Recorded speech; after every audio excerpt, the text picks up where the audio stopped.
America में बड़ी बड़ी फाइटें होती हैं, पैसे लगाते हैं, शर्तें होती हैं, उन शर्तों के ऊपर बड़े बड़े पहलवान लड़ते हैं। गुज्जर पहलवान जिनका नाम लकब है दी बारबेरियन, चैंपियन है अमेरिका का और बहुत जबरदस्त पहलवान है, गोरा है, अंग्रेज है ये।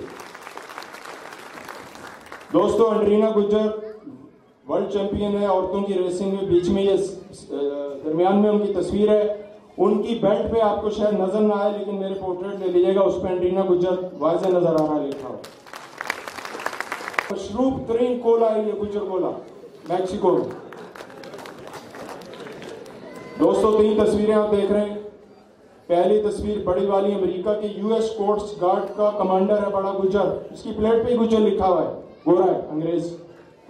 दूसरी तस्वीर वेड गुज्जर, फायर ब्रिगेड के चीफ हैं गुज्जर। तीसरी तस्वीर रॉबिन गुज्जर, ये गोल्फ के खिलाड़ी हैं, चैंपियन हैं। दोस्तों आप यकीन करें, तीनों के तीनों ब्लैक गुज्जर हैं, ये काले। ऊपर का खिलाड़ी रग्बी फुटबॉल का खिलाड़ी है टेरी गुगर, नीचे का है बर्नार्ड गुज्जर, तीसरे जो हैं उनका मैं जहन से नाम निकल गया, बहरहाल वो भी गुज्जर हैं। मैंने आपको दिखाना था कि आपकी कौम हर रंग में मौजूद है।